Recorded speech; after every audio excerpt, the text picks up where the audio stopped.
Саламатсыздарбы, мекендештер, саламатсыздарбы футбол сүйүүчүлөрү. Кыргыз спорт ТВ каналы назарыңыздарды Кант шаарына бурмакчы. Ардагерлер арасындагы Кыргыз Республикасынын чемпионатынын демек жыйынтыктоочу оюну деп айтсак болот. Финалга тете оюн, анткени Норус, Нитро командалары буга чейинки бардык турлардын жыйынтыгында биринчи, экинчи орунда келе жатат. Ушул команданын жеңишке жеткени быйылкы сезондун ардагерлер лигасынын чемпиону аталат. Көк түстүү кийим менен булар Нитро командасы, ал эми Норус, Бишкек алар сары кийим менен оюнду өткөрүүдө. Ошондо Нитрону билесиздер, ал Кант шаарынын командасы. Азыркы учурда Норузда 49, ал эми Нитродо 48 упайы бар. Бул болсо 18-чи жыйынтыктоочу тур.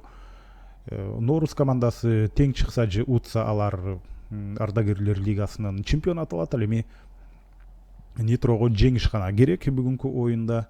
Ошондой өзгөчө кызыктуу таймаш сиздер үчүн сунушталмакчы. Кызматыңыздарда болсо мен Эркин Абдуллаев. Азырынча мына Нитронун оюнчулары топту өздөрүндө кармап турган учуру. Биз курамдарды дагы өзүнө тааныштырып өтө эле акырындап. Ал учурда оң канаттан Чаул орун алып келе жатат. Айпайдын ичине топ жүктөлгөн болчу. Негизинен жер аркылуу келди. Ушул жерден эми бурчтан чыгаруу менен беттеш уланат. Нитронун курамында Совет Сакебаев 7-чи катар саны менен 50+. Албетте бул ардагерлер болгон менен арасында ушундай жашы улуулар, бир аз жашырактар дагы бар. Азыр Совет Сакебаев ушунда 7-чи номерде болсо, Хуршит Лутфуллаев ал 10-чу номерде. Топ өзгөчө мына Айпанттын ичине кирип барды, бирок бул жерден дарбазага соккузатканга мүмкүнчүлүк болгон жок. Ошондой дагы чыгарып берүү карама каршы тарапка өттү. Жана кайрадан топ жүктөлгөн учурда гол. Нитро командасы эсепти ачты. Ал эми Чолпонбек Эсенкул уулу мына сиздердин назарыңыздарда 86-чы номердеги оюнчу беттештин 3-чү мүнөтүндө ошентип өз командасын алдыга сууруп чыкты. Кандай сонун чыгарып берүүнү карасаңыздар, 11 метрлик чекит тарапка топ көтөрүлүп өтө ыңгайлуу чыккан болчу. Жана да ошол жерден ишенимдүү чабуулду ишке ашырып кетти. Чолпонбек Эсенкул уулу ошентип 0-1 да ушул Нитро командасына жеңиш гана керек болуп жаткан болсо, аны Чолпонбек Эсенкул уулу баштап берди деп айтсак болот. Асхат Боронтаев голдук пасты чыгарып берди. Чындыгында өтө сонун ыңгайлуу пас чыкты деп айтсак болот. Гол жараткандан кийин чектелип калбастан кайрадан эле жүрүштү улантып, алар биринчи номер менен иштөө аракетин көрүүдө. Ал учурда Норус эми гана борбордук бөлүктөн топту алмак аягышкан күрөштү көрүп атасыздар. Оюн таласынын ар бир ошондо сантиметр квадратында күрөш жүрүп жаткан учуру. Совет Сакебаев 7-чи номерде, Хуршит Лутфуллаев 10-чу болсо, Вячеслав Прянишников ал 54-чү номерде, Азамат Меңдибаев 50, Андрей Журба Нитро командасынын бомбардири. Ал бул команданын эмес, негизи эле ушул ардагерлер лигасынын бомбардири 43 голу менен биринчи орунда келе жатат. Ал 22-чи номерде Андрей Журба. Ал эми Чолпонбек Эсенкул уулу 86-чы номерде, Бауыржан Эсенкулов 17, Замир Мулуңдаров ал 85-чи номерде, Бакыт Саткыналиев 18, Рахим Стамкулов 1-чи, Рафаэль Уразбахтин 91, Евгений Малинин 8-чи номерде, Бакыт Маматов 45, Игорь Гавшин 88-чи, Айбек Бокоев 82, Таалай Жуматаев 11-чи, Юрий Ломов 5-чи номерде, Дмитрий Крохмаль 20-чы, Николай Шамонин 12, Канат Сейталиев 28, Аскар Ахметов 42, Асхат Боронтаев 46, Нуржан Жетибаев 90, Артем Шербина 2-чи номерде, жана Александр Белдинов ал ошондо 36. Нитро командасынын курамы негизинен дал ошондой. Жана ошол эле мезгилде биз азыр Норузун курамы менен тааныштырып өтөбүз. Эсеп сандары болсо азыр мына 1-1. Урматтуу көрөрмандар, техникалык себептерден улам ортодо бир аз маселелер жаралды дагы. Азыр ошондо бул жолу менен жарым сааттай убакыт артта калды. Бул учурда Идрис Шихмус гол жараткан болчу. Идрис Шихмус Нооруздун оюнчусу ошондо 28 мүнөттө гол киргизди. Жыйынтыгында эсеп сандары азыркы учурда 1-1. Оң канаттан Нитронун кезектеги чабуулу жер аркылуу топ келип коргоочулардан кайтты жана бул жерде колу менен демек ойнойду. Айпаянттын ичинде бирок колу сыртында турса керек эле. Азыр биз кайталадан дал ушул эпизодду карап көрөлү. Өтө кооптуу стандарттык кабал. Ишке ашат муну кайтарган учурда байкасаңыздар дал ушул жерде колу менен ойной экен болчу. Чындыгында эле Айпаянттын сыртында болгон экен. Андыктан ал жерден стандарт кабал ишке ашат. 3 оюнчу ошол жерге жайгашты. Ошол эле Чолпонбек Эсенкул дагы ал жерде турганда көрдүм, биринчи голдун ээси. Өтө көп оюнчудан тосмо коюп атышат. 5 аралык чындыгында бир топ кооптуу түз сокку атканга сонун мүмкүнчүлүк деп айтсак болот. Ошентип Нитронун голуна Ноорус 1 гол менен жооп берген болчу. Азыр жер аркылуу тосмо секирген жок, байкадыңыздар. Ал эми сокку аткан оюнчу дал ушул жерден экинчи кабатка алар көтөрүлгөн учурда демек буттардын астынан топту өтөт деп ойлосо керек. Кайрадан Нитро топ менен биз болсо ошондо Нооруздун курамын тааныштырып өтөлү. Алар эфирге кийинчерээк кошулгандар болсо эсиңиздерге салып коелу. Сары кийим менен ойноп атышат. Павел Агапов биринчи катар сан менен, Медер Абдрахманов экинчи номерди, Бактияр Айдарканов 20-чы, Самарбек Андабеков 7, Элдияр Нусыбалиев 19, Валерий Березовский ал 9-чы номерде, Рахат Дүйшенов 17, Рустам Исаев 18, Эмиль Канетов ал 14, Жомарт Муса 10-чы номерде. Азыр башаламандык жана ушул жерден топ дарбаза торунан орун алды. Хуршет Лутфуллаев бул жерде өзүнүн сөзүн айтып кетти. Эсеп ошентип 1-2-ге айланып турат. Мынакей чабуулду байкап көрсөңүздөр, оң канаттан башталган, алгач 11 метрлик чекит тарапка келген болчу. Мына баш менен кайтаргандан кийин ошол замат сол буту менен соккузатты. Жана да ушул сол буту менен тепкен бош бурчка узатылган сокку голго айланды. Хуршет Лутфуллаев билесиздер, мына Абдыш ата командасынын спорттук директору. Азыркы учурда албетте ардагерлердин курамында ойноп жүрөт. Өзү улуттук курама командада ойногон, улуттук курама командага бир нече голдорду киргизген. Чыныгы ардагерлердин бири ушул жерде Нитрону кайрадан алдыга сууруп чыкты. Биз Нооруздун курамын тааныштырып аткан болчубуз. Ошондо Бактияр Айдарканов 20-чы номерде, Самарбек Андабеков 7 болсо, Элдияр Нусыбалиев 19, Валерий Березовский 9. Биз алардын баарын айттык. Муса Жомарт Муса ошондо азыр болсо Нитродо кезектеги чабуул, бирок бул жерде албетте эреже бузуудан каттабайт. Дагы бир аз албетте фолдун деңгээлине жете тургандай эреже бузуу ал жерде орун алган жок. Муса Жомарт мына ушул 10-чу номердеги Нооруздун негизги бомбардири. Ал жалпы эле турнирде лигада 26 голу менен Андрей Журбадан кийин экинчи орунда келе жатат.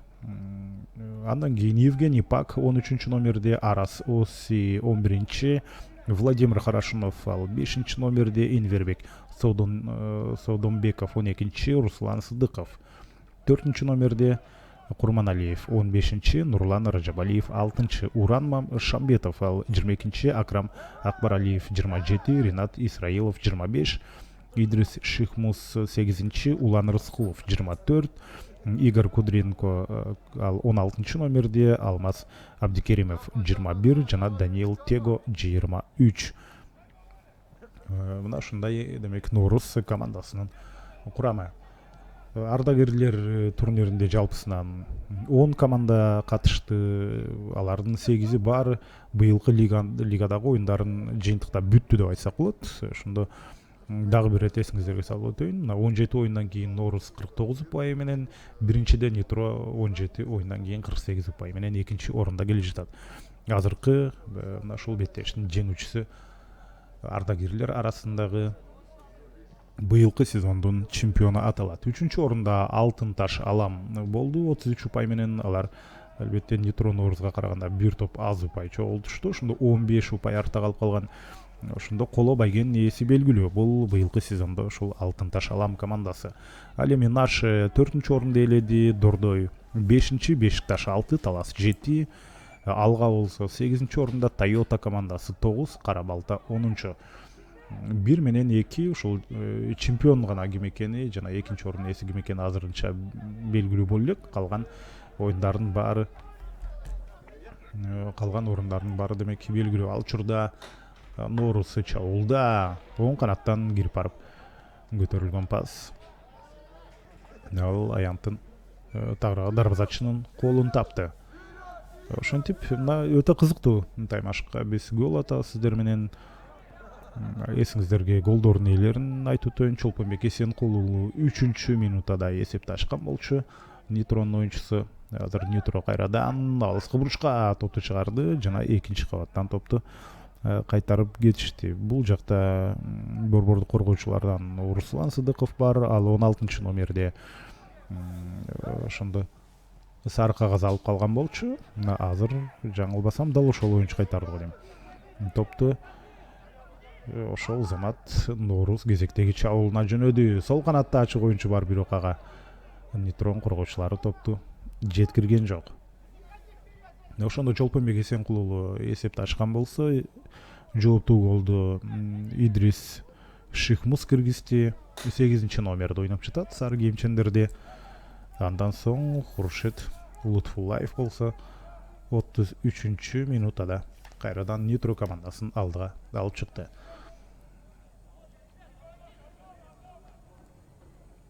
Позициялык чабуулга чыгуу аракетин көрүп атышат. Дал ушул Хуршет Лутфуллаев оң канатка, андан ары сонун кирип баруу. Бирок бул жерде бурчтан чыгаруу менен демек оюн улана турган болду. Өтө активдүү болуп атат. Нитронун оң канаты бир нече ирет мына ошол жактан келип курчу чабуулдарды ишке ашырып кетти. Азыр эми стандарттык кабал. Оң канат азыр бул стандарттык кабалдан кийин сөз улайбыз. Экинчи кабатты жеңип чыкканы менен ушул жерден таамай болуп чыккан жок. Ага чейин оң канатты чындап кыймылга келтирип жаткан. Ошондо жаңылбасам 62-чи номер беле. Кандай болгон күндө дагы ошол тарап уламдан улам Норуздун коргоочуларын ыңгайсыз абалга калтырып жатат деп айтсак болот. Прессингке барууда, агрессивдүү прессинг деп айтсак болот. Себеби бардык оюнчулардын жолун ушул жерден тосуп чыккан болчу. Ага карабастан борбордук бөлүккө чейин топту жеткирди. Норус 2-чи номер менен ойногонго аргасыз болуп атат. Бул Кант шаарындагы Нитро арена, урматтуу көрөрмандар, өтө сонун оюн талаасы. Байкап көрсөңүздөр, быйыл дээрлик бул жакта оюн болгон жок. Ушул Кыргыз премьер лигасынын эң жакынкы оюну гана Абдышатаныкы. Абдышатта ошол беттеште чемпион болду, көрдүңүздөр. Дал ошол чемпиондук беттешин гана ушул стадиондо өткөрдү. Өткөн жылы эле оюн талаасы жасалган. 1 жылдын ичинде сонун абалга келип калыптыр. Мен оюмча азыр Кыргызстанда мындай сапаттагы оюн талаасы дээрлик жок десе болуш керек. Албетте Дөлөн Өмүрзаков стадиону, ошондой эле Мурас Юнайтеддин базасы, Жалал Абадтагы бир нече стадиондор бүттү, бирок алар азырынча мына ушул Нитро аренадагыдай сонун оюн талаасына айлана элек. 1 жылдын ичинде албетте толук калыбына келип калат дегенче азыр сол канаттан чабуулорун алып келе жатат. Бош зона аркылуу ошол жактан жогорку ылдамдык менен жакшы чуркаган болчу Бакыт Маматов. Жаңылбасам ушул Бакыт Маматовду билесиздер. Кыргыз футбол сүйүүчүлөр үчүн белгилүү оюнчу. Азыр алыскы бурчка топту чыгарды жана дарбазачы аны кайтарып кеткенге жетишти. Ой карасаңыздар өзү тескерисинче ушул жерден дарбазаны көздөй барып алды. Артка кайтпастан канчалык өздөрүнө ишендүү экенин көрүп атасыздар. Бурчтан чыгаруу дагы орун алган жок жада калса. Сырткы көрүнүшүнөн бул Валерий Березовский го дейм. Валерий Березовский Кыргызстанда алмаштырбаган команда дээрлик жокко эсе деп айтсак болот. Топ командалардын баарын жетектеп жүрдү. Быйылкы сезондо мына Нефтчини жетектеди дегенче азыр ошентип биринчи таймды аягына чыгардык. Эсеп 1-2. Азыр бир нече мүнөттүк тыныгуу албетте, андан кийин экинчи 45 мүнөттүктө жолугабыз.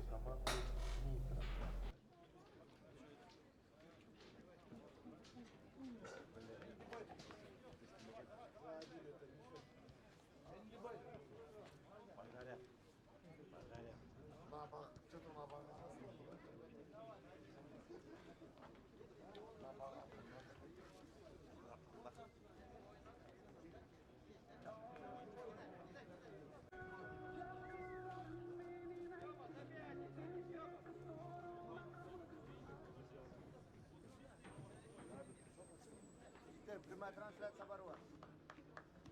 Aditer. Trasferta bar kimde? Sat oldu. Lesbele.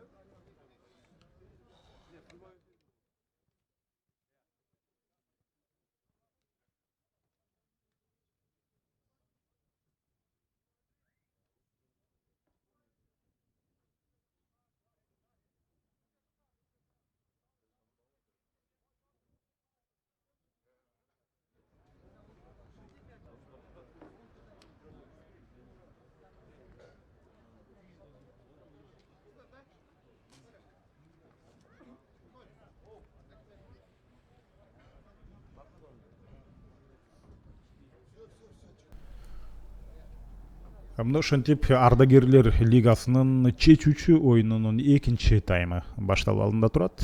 Норус жана Нитро командалары биринчи 40 мүнөттүктү, булар 40 мүнөттөн ойношот, урматтуу көрөрмандар. 40 мүнөттүктү 1-2 менен жыйынтыктаган болчу. Ошондо Чолпонбек Эсенкулуу менен Хуршит Лутфуллаевдер гол киргизди. Нитродон ал эми Норуздун курамында Идрис Шихмус өзгөчөлөнгөн болчу.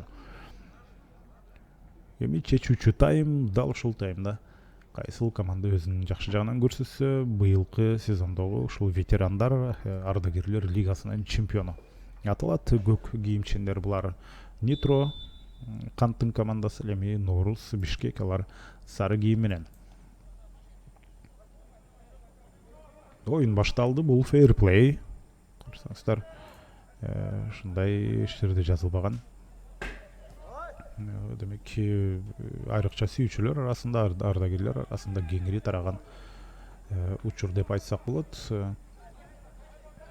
Экинчи тайм башталар менен ошол замат Нитронун оюнчулары кайрадан топту өз карамагына алды.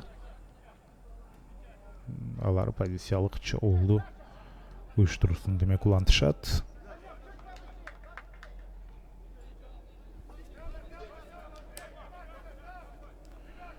Ушул чечүүчү оюнга чейин эки команда тең өтө ишенимдүү келди деп айтсак болот. Алардын ушул стабилдүү оюну сезондун башынан бери ушул чечүүчү эң акыркы оюнга чейин келди деп айтсак болот. Бул жагынан эки командага тең негизинен татыктуу чемпион болгонго, бирок иш жүзүндө экөөнүн бирөөсү гана бул лиганын жеңүүчүсү аталат. Сол канаттан ушул жерде абалды курчутуп кирип келген болчу Идрис Шихмус, жалгыз голдун ээси азырынча Норус командасындагы. Ушул 17 беттештин 16сында жеңишке ээ болду. Норус командасы бирөөсүндө тең чыгып калышкан. Ошондуктан аларда жалпысынан 49 упайы бар. Нитро дагы 17 оюндун 16сында уткан жана бир жолу жеңилген. Көрдүңүздөр ушундай өтө жакшы пайыздык көрсөткүч менен бул баскычка келишкен. Азыр болсо Норус чабуулда топту өзүндө көбүрөөк кармап койду. Ушул жерде жыйынтыгында аны алдырды дегенче азыр эми чабуул, каршы чабуул Нитро оюнчулары тараптан орун алмак.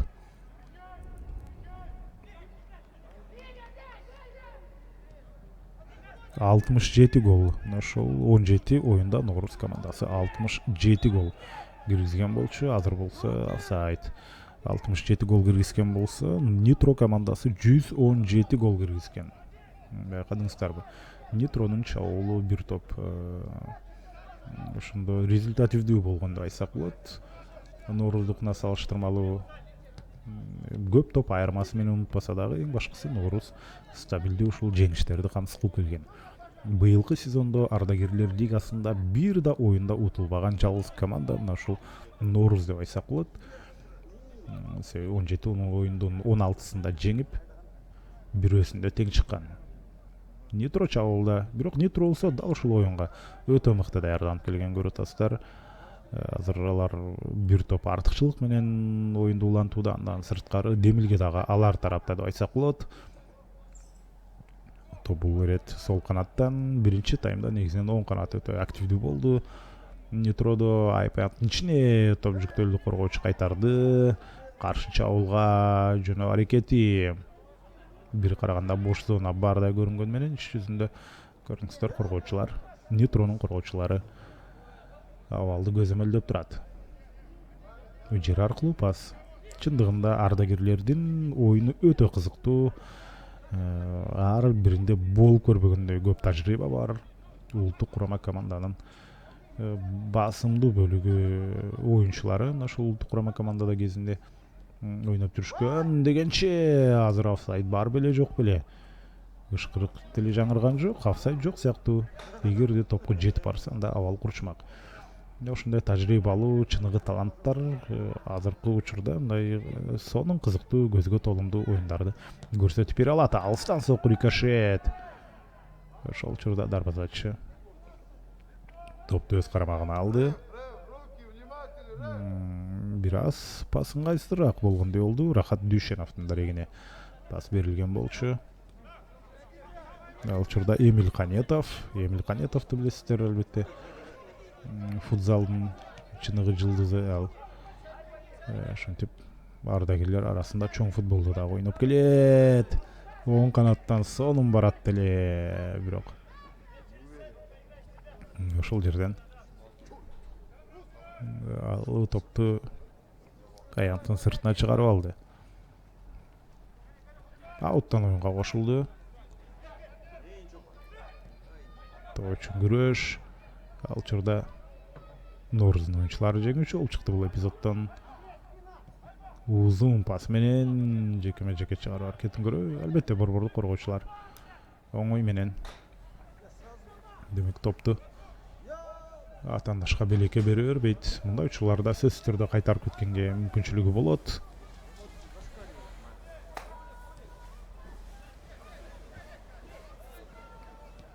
Агрессивдүү прессинг болбосо дагы кадимкидей позициялык ушул атаандаштарды жабуу аракетин көрүп атышат. Норуздун оюнчулары. Топ сол канатка өттү. Ылдам курс чабуулорун алып келе жатат. Абада топ.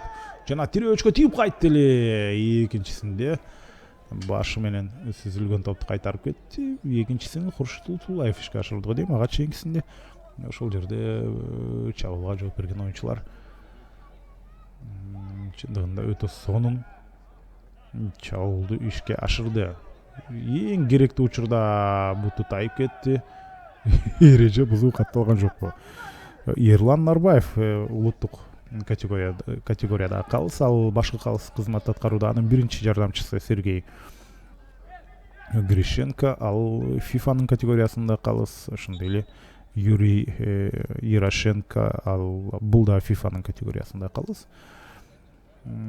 Жок, Юрий Ярошенко, ал инспектор, машина инспектор, ал эми Сергей Грищенко биринчи жардамчысы болсо, Алмаз Бердикулов ал Ерлан Нарбаевдин экинчи жардамчысы. Бул жерде мына жабыркаган оюнчуну көрүп атасыздар. Талай Жуматаев. Ушул жерде топту жана дарбазага баш менен узатты эле. Андан кийинки эпизоддо ушул жерде жабыркап мына дагы деле ордунан тура албай жаткан болсо, азыр беттеш уланталат экен. Бир аз убакыт керек өзүнө толук келип алганга чейин.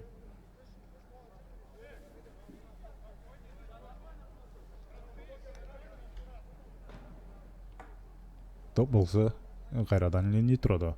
Алар ушул жерде Талай Жуматаевдин абалын билгенче токтотуп турушты. Андан кийин кайрадан оюнду жанданткан болчу. Топ Норус командасында, Бишкектик командадан 3 жөнөдү. Сол жактан дагы бирөө кошулуп атат. Бирок бул жерде топ каршы эпкинде келип калган. Сонун подкат, идеалдуу подкат. Бирок жабыркап калыптыр. Топту аянттын сыртына чыгарбай сактап калган болчу. Норуздун оюнчусу жабыркады. Фейрплей деген бар албетте. Алгач анын барып акыбалын сураш керек. Эмнегедир калыс ал тарапка барган жок. Сол жакта болчу. Мына келе жатат. Карасаңыздар, баары жайында экен. Бирок бул жерде Нитро оюнчусу тараптан эреже бузулган эмес. Ошол эле учурда эми кокустуктан бир аз жабыркап азыр өзүнө келди.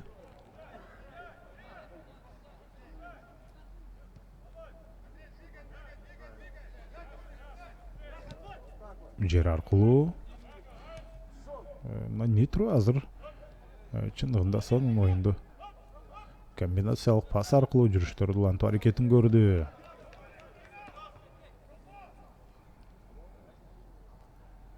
Эми болсо ауттан. Топ Норус оюнчулары тараптан ишке ашат.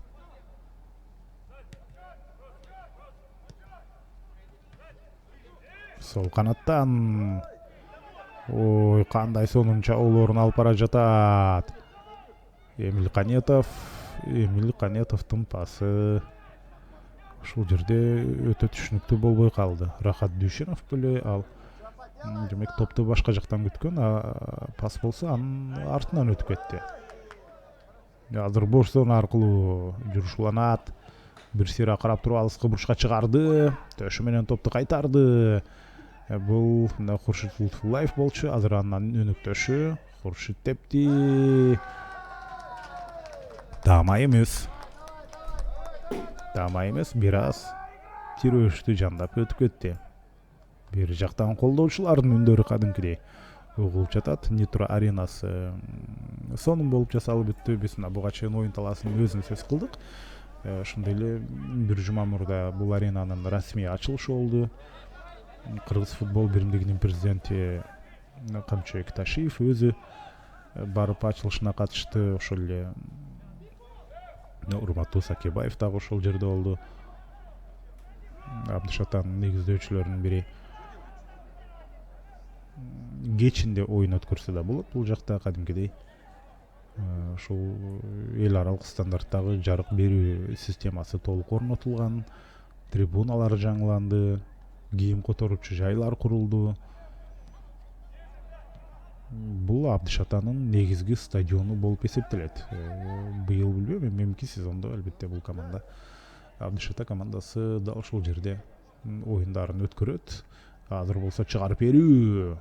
Топту колун кармап калды эле кайрадан, бирок түшүп кетти.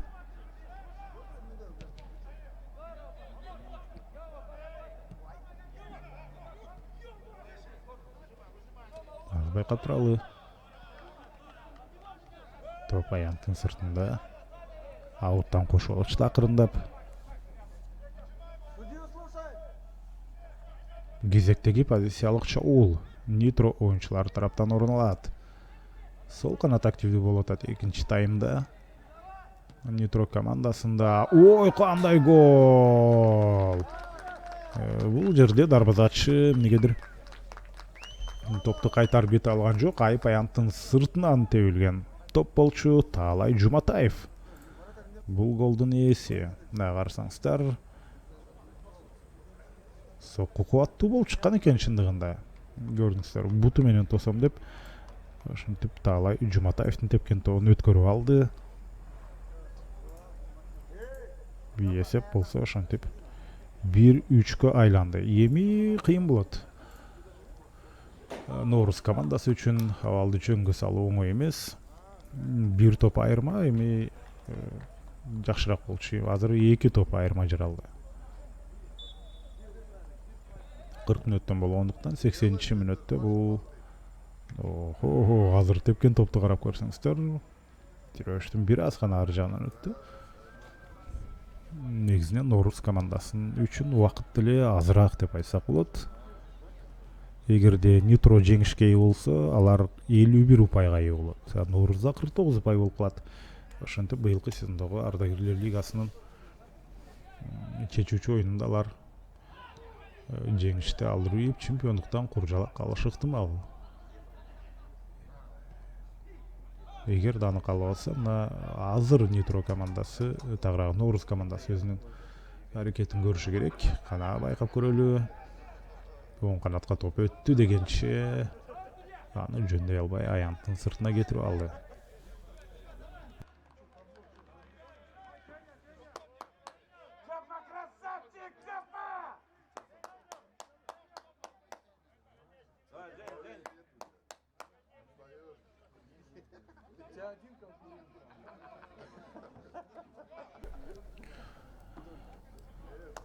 Азыр алмашуу орун алган сыяктуу 8-номердеги Идрис Шихмус кайрадан кирди окшойт.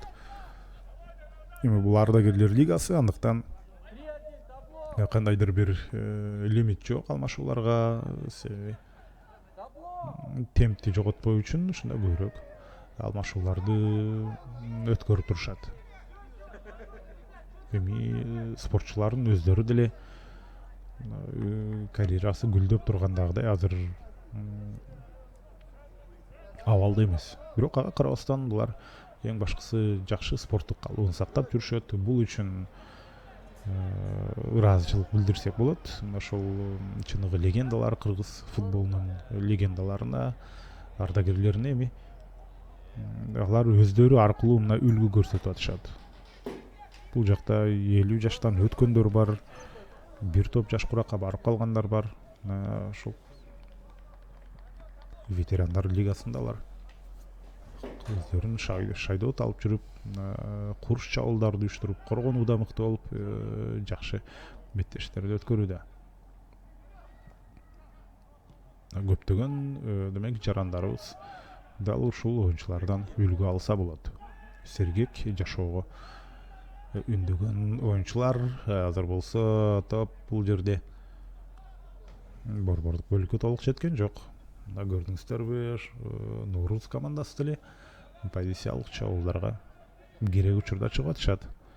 Азыр дээрлик баары Нитронун жарым аянтына өткөн болчу. Топ жоголгондон кийин кайрадан өздөрүнүн позициясына ошондо келишти. Нитро топ менен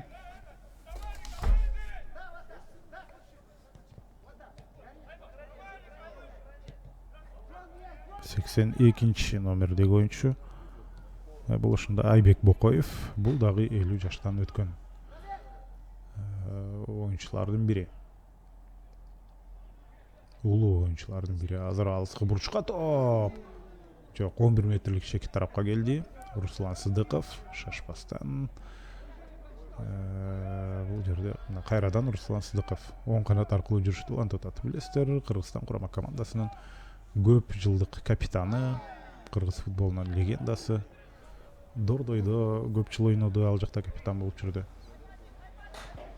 Азыр болсо мына ошол Норус командасынын коргоосун карап жатат, бирок чындыгында ага карабастан ошентип 3 гол киргизбечти Нитронун оюнчулары.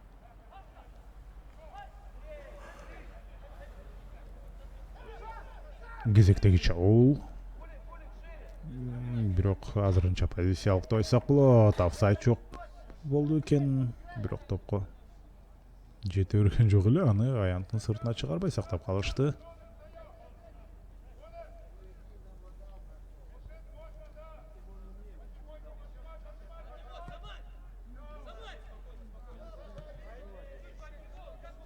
Аянттын сыртында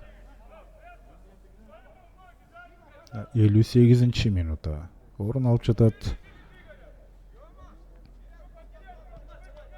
Бир нече күн мурда дал ушул оюн талаасында Абдышата Кыргыз премьер лигасынын кезектеги чемпиондугун багындырды. Катары менен 3-чү сезондо алар жеңүүчү болуп отурат. Буга чейин Абдышата такыр жеңип көргөн эмес болчу. Элестетип көрсөңүздөр, азыркы мезгилде эмгек ормандар чындыгында Абдышата мыкты экенин билет, бирок ушул акыркы 3 сезондо гана алар чемпиондукка ээ болду. Ошондо Арикан Абдурахман голландиялык адис биринчи чемпиондукту алып келип берди. Андан кийин мына Ислам Ахметов катары менен 2 ирет бул көрсөткүчтү кайталап отурат. Көбүнчөсү бул аренада эмес, Борбордук, Канттын Борбордук стадионунда ойноп жүргөн болчу Абдышата быйылкы сезондо. Нитро арена болсо сонун болуп көз жоосун алып турат десек болот. Ышкырык тоо үчүн болгон күрөштө азыр ышкырык жаңырды.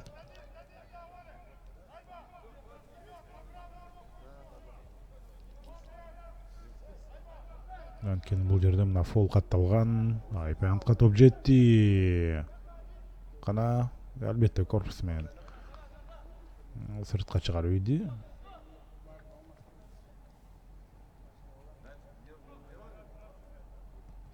Андыктан Нитронун оюнчулары абалды толугу менен өз көзөмөлүндө сактап турат.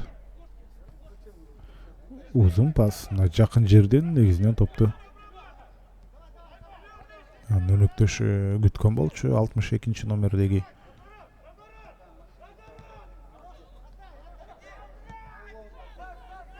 Бул номер менен ошондо мына сону Хуршит Лутфуллаев бара жатат.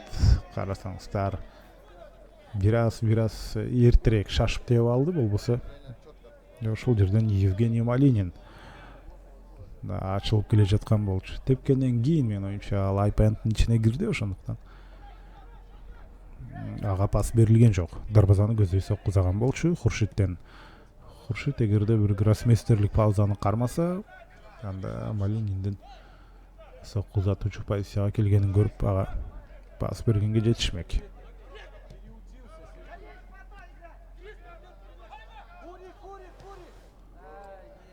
Дарексиз пас. Руслан Сыдыков топко тийген жок анткени. Дал жакта кандайдыр бир абалды сактай турган учур деле жок болчу. Дегенче Нитро кезектеги жүрүшүн улайт, жер аркылуу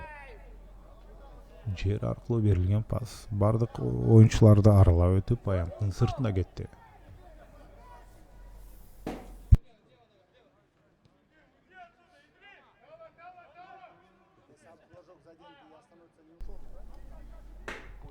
Руслан Сыдыков жакын өнөктөшү менен ойноп жатат. Узун пас. Экинчи кабаттан топту кайтарды. Нитро оюнчулары кайрадан ушундай пас алмашуулар менен жүрүштү уланталат. 22 номердеги Нитронун оюнчусу бул Андрей Журба. Да ушул Андрей Журба Ардагерлер лигасынын негизги бомбардири, 17 оюнда ал жалпысынан ошондо 43 гол киргизди. Бул элестетип көрүңүздөр, ар бир беттеште ошондо 3-түн тегерегинде гол жаратып, 2ден кем эмес гол жаратып туруу керек. Мындай көрсөткүчкө ээ болуш үчүн Руслан Сыдыков бир топ астын көздөй жылып барды дагы. Ал пас бергенден кийин азыр коргоочу, Нитронун коргоочусу абалды жөнгө салып кетти.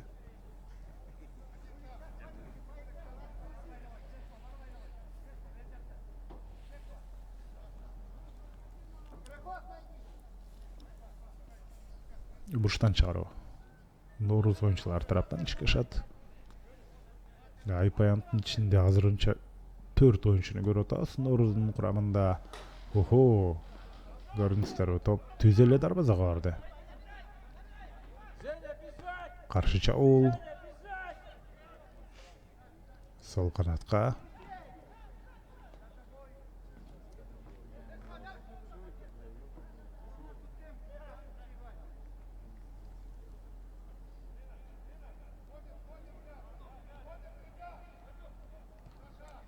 Жөн гана бири-бирине пас алмашуу менен оюнду улантып кетти. Нитро оюнчулары.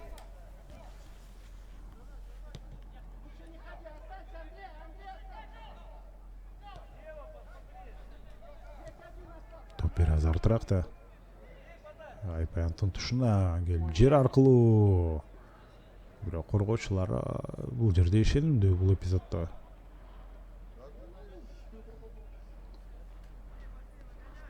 Топ кайрадан эле Нитрода болот.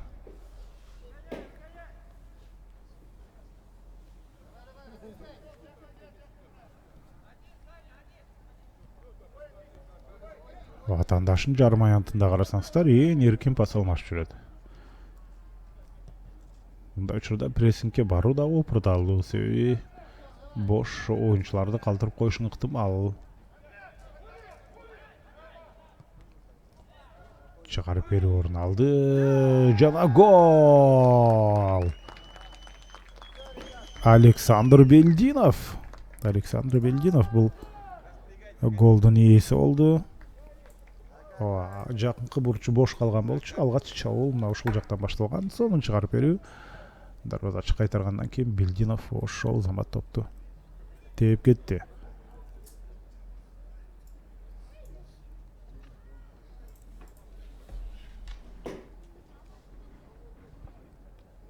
Эсеп ошентип 1-3 болсо, азыр 1-4кө айланды. 1-4 менен Нитро командасы ишенимдүү алдыда бара жатат. Бул болуп көрбөгөндөй чоң кадам быйылкы сезондо Нитро чемпион болуш үчүн. Эки команда тең албетте өтө күчтүү. Өткөн сезондордо, буга чейинки сезондордо да алар өздөрүнүн мыктылыгын далилдеп келген. Финалда ойноп жүргөн, тагыраак чечүүчү оюндарда ийгилик жаратып жүргөн командалар. Азыр деле лиганын аркагындагы акыркы тур, бирок иш жүзүндө финал деп койсок болот. Бул финалга татыктуу ардагерлердин ушул оюнда орун алып жатат.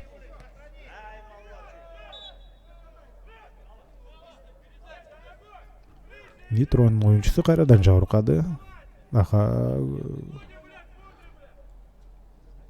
Көмөк керектей таасир калтырган. Иш жүзүндө көрүңүздөр жөн гана орундан туруп беттешти улантып кетти.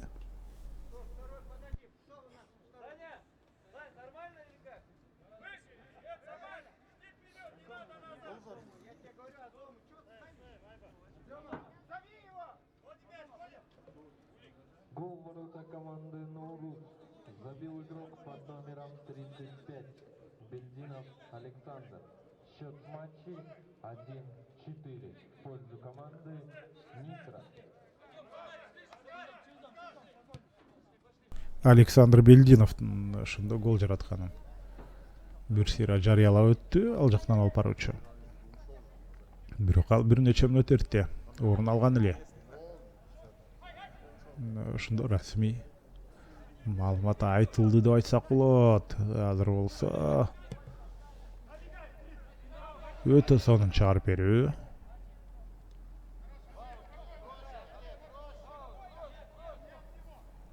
Бурчка такап, өзүн бурчка алып бара алды. Топ азырынча оюн таласында болчу. Акыркы көзөрмөндө гана сыртка чыгып кетти. Эмил Канетов.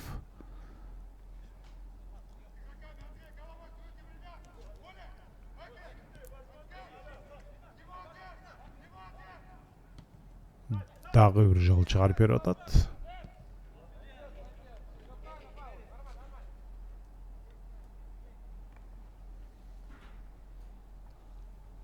Дарбазачы шашпастан топты оюнга кошуп жатат. Нитро оюнчулары үчүн негизинен шаштын деле кереги жок. Сол канатка өттү.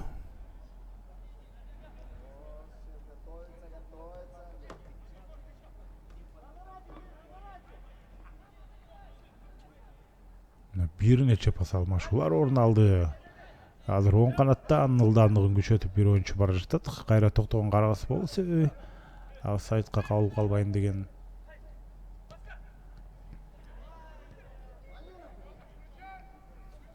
Норус ошентип мына бир гол киргизип, биринчи Нитронун голуна гол менен жооп бергенден кийин андан ары өздөрүнүн результативдүү аракеттерин көп ишке ашыра албай жатат.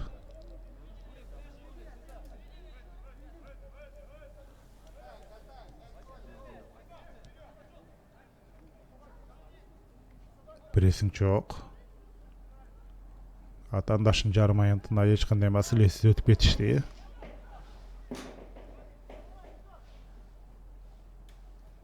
Кайрадан сол канатка.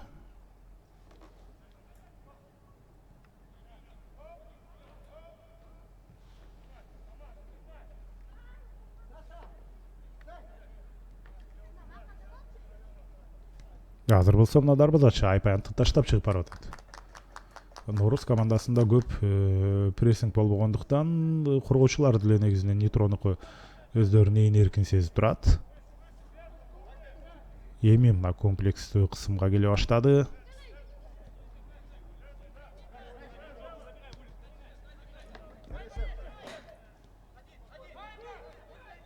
Жакшы чабуул орун алчудай. Кана жөгүлүктөрдүн ылдамдыгын байкап көрөлү. Өтө жакшы, ишендүү ылдамдык менен топту азыр өзүндө сактап калды. Канттын оюнчусу ошондой эле азыр оюн талаасында 7-чи номердеги оюнчу. Ал ким эле? Протоколдон андай оюнчуну көргөн жокпуз, бирок оюн талаасында бир нечеси жүрөт.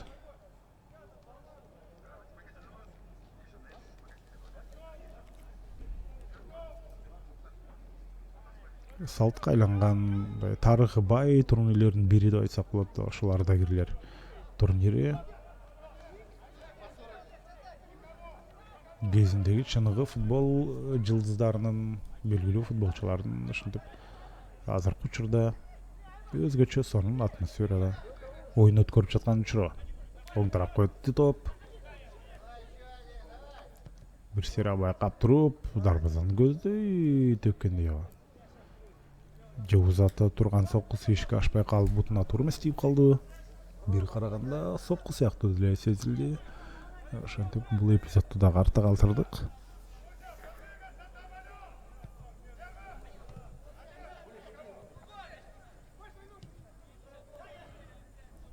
Андрей Журба бир топ артка чегинип ойноп жатат.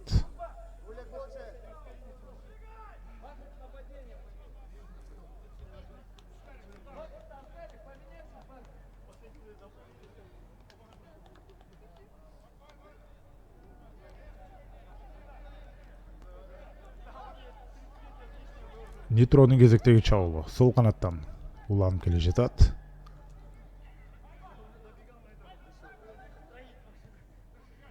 Бул тарапка өткөрдү.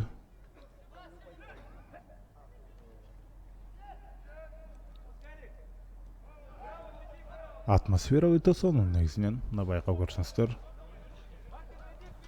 Кадимкидей интригага бай лигалардын бири болууда.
Джон Вашиле görünüyor.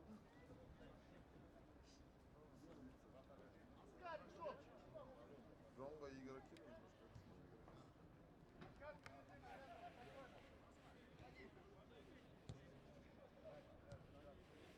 Молодец, один Асхат.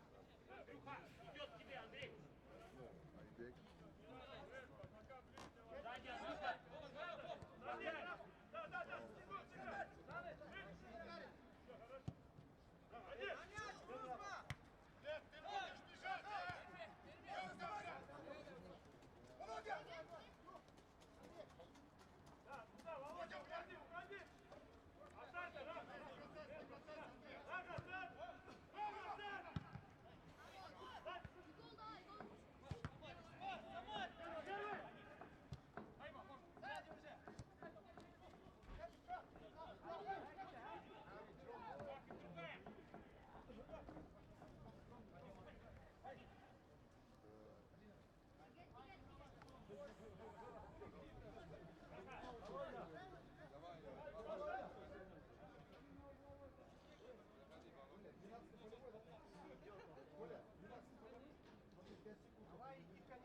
Колян, иди, что ты там, блядь?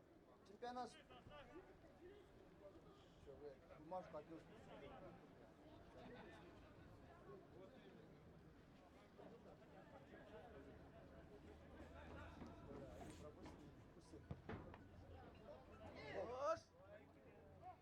Ава! Гол mu? Он не украсил.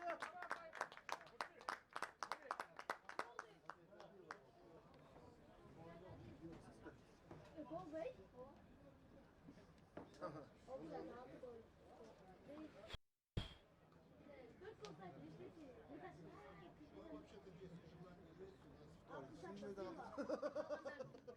Сильный дал. Ben gittim.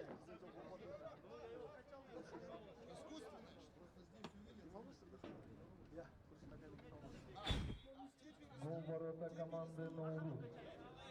Забил игрок под номером 10. Лукулаев Куршит. Счет в матче 1-5. В пользу команды Нитро.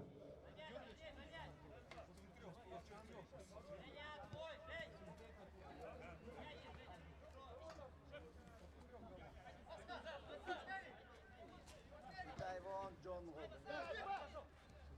Джон! Джон!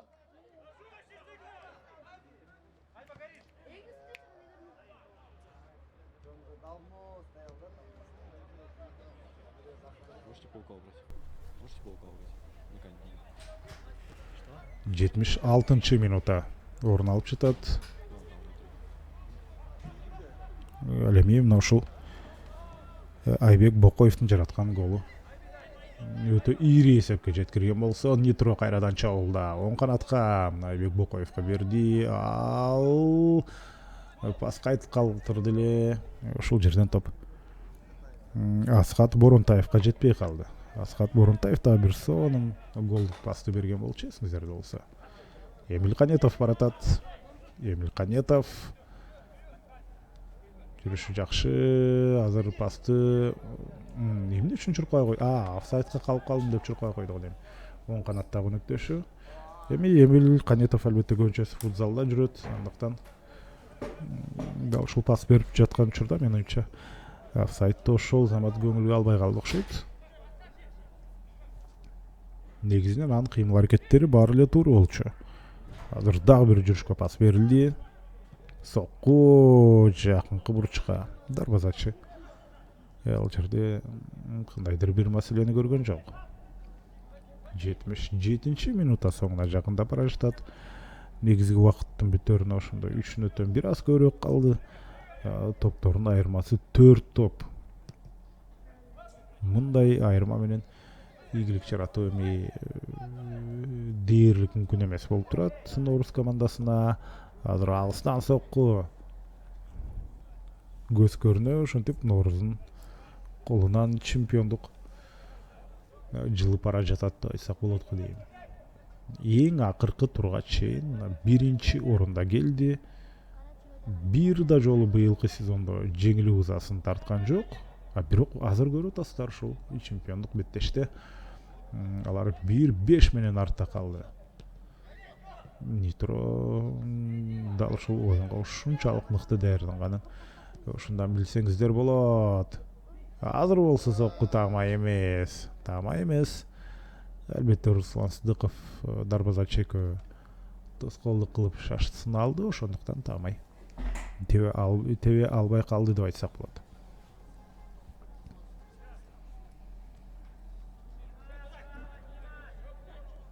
Норус командасы деле негизинен абалды албетте түшүнүп, бул беттештеги ийгиликке жетпей калганына моюнсунуп калган сыяктуу. Азыр болсо Самарбек Антанбеков, сонун пас, офсайд жок, айпаянттын ичинде.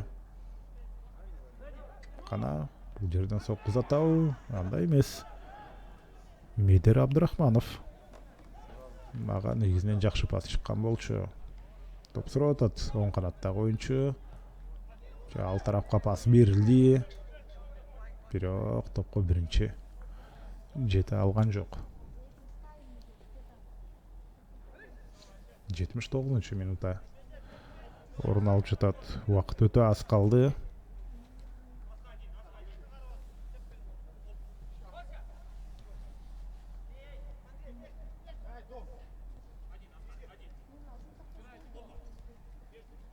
Жүрүш оң канаттан уланып жаткан бул жерде. Ушунда Асхат Боронтаев. Эң активдүү оюнчулардын бири ал. Пас берген болчу. Азыр мына сол канаттан айпаянттын ичине сокку алыскы бурушка. Тирөөштү жанда өттү. Дарбазачынын колу тийген эмес. Ошондуктан буруштан чыгаруу орун албайт.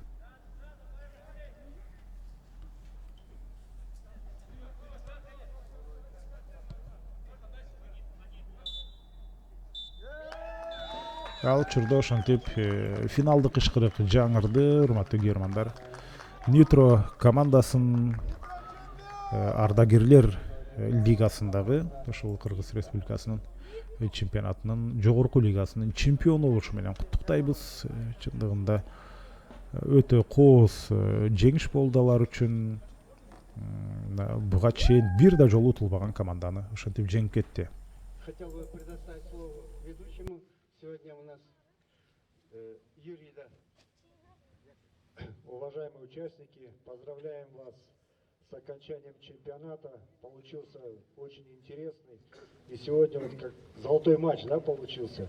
Приятно было, такой стадион, погода позволила, столько людей пришло поболеть за вас.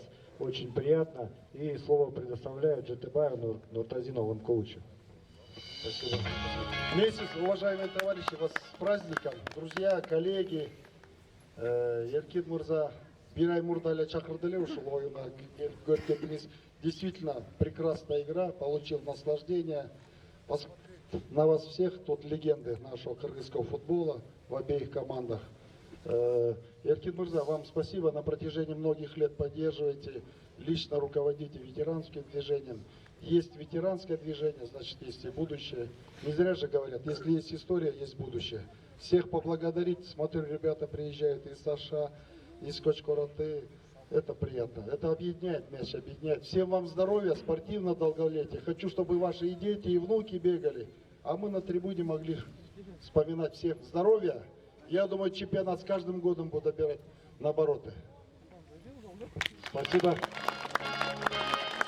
Ну и переходим к самому, наверное, приятной, да, церемонии. По итогам чемпионата лучшим судьей признан Грищенко Сергей.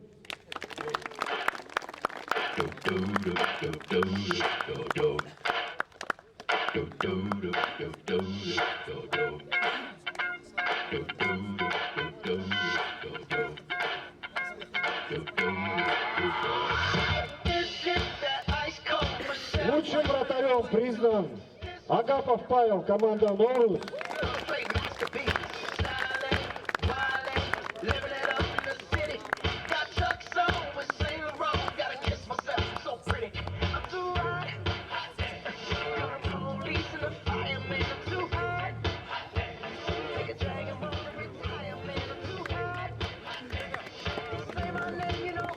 Лучшим защитником призван Пряничников Вячеслав, команда «Нитро».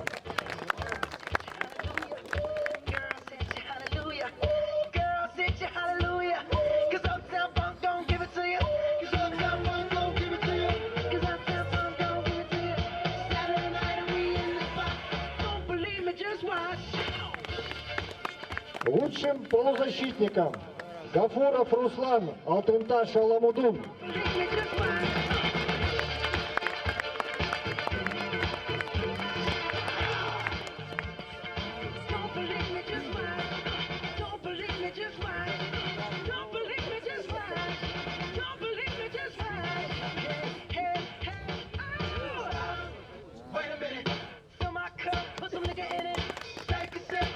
Лучшим нападающим признан Жабуев Эрлан, команда Бешикташ.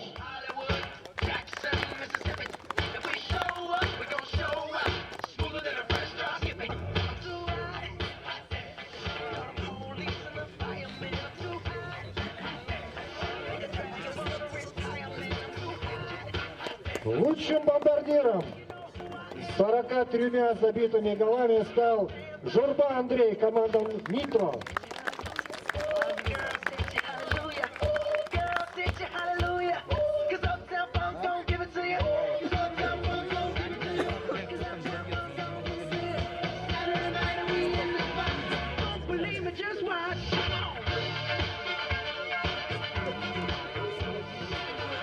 И лучшим игроком нашего чемпионата стал Сыдыков Руслан, команда «Наурус».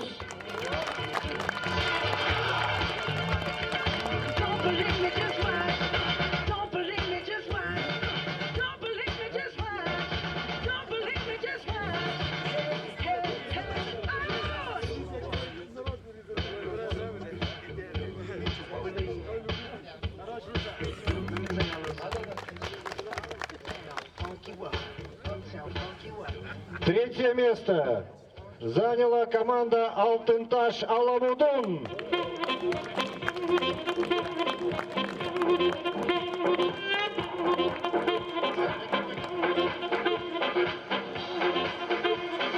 Команда награждается бронзовыми медалями, кубком и приз 15 тысяч сомов.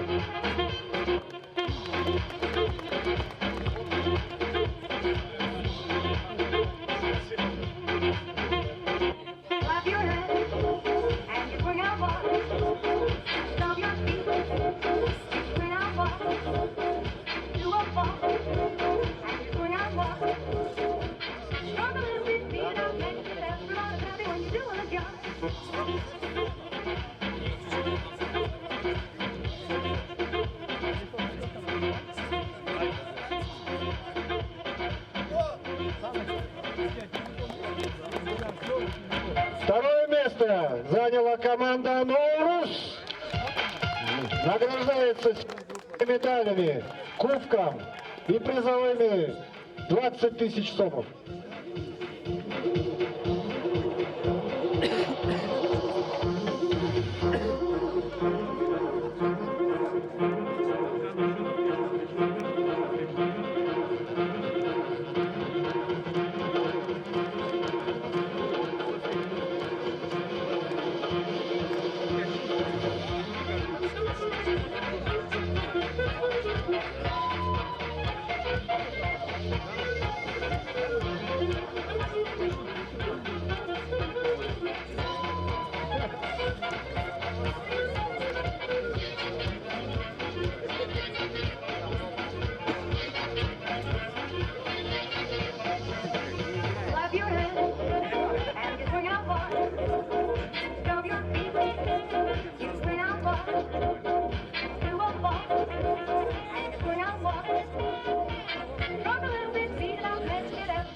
стала команда Нитро.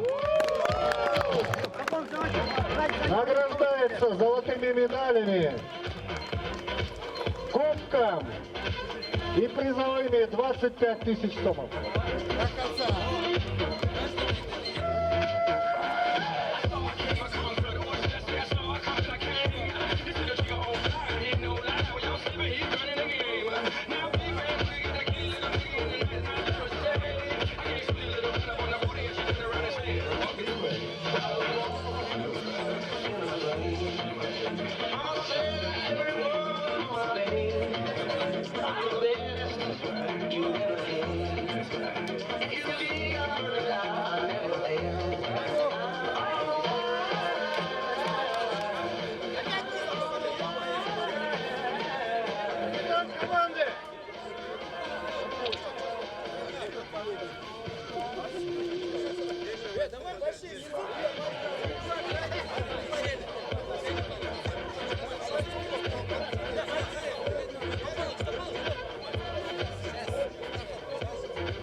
Ребят,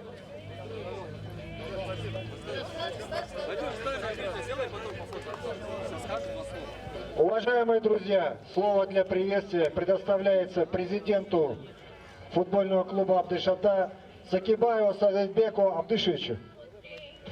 Спасибо. Ну что, дорогие друзья, конечно, когда чемпионат кончается ветеранов, появляется двоякое чувство. Чувство грусти и чувство предстоящих вновь встреч, битв. И всегда есть надежда, что наши ветераны будут всегда показывать тот футбол, тот образ жизни, который мы проповедуем своим личным примером. Дорогие друзья, город Кант всегда рад гостям, друзьям, участникам соревнований. Мы и впредь будем вести такую общественно-социальную политику, чтобы привлекать больше молодежь, детей, воспитывать в духе спортивного непримирения, злости, именно спортивной, чтобы это помогало в жизни, чтобы наши дети не росли безвольными и слабыми, унылыми, скажем, поколением.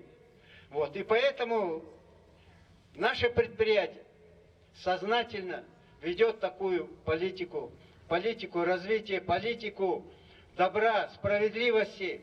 И все мы, я уверен, сопричастны к этому. Позвольте еще раз поздравить всех нас с окончанием чемпионата. Вот, команда нашего, да, Ламедин, Ноурус, Нитро и много замечательных остальных команд. Город Кант ждет нас. Ну а всему Кыргызстану давайте пожелаем мира, расцвета экономического расцвета, стабильности. И, конечно, чтобы мы любили и уважали друг друга. Спасибо большое. Спасибо. На этом чемпионат среди ветеранов Кыргызской Республики объявляется закрытым.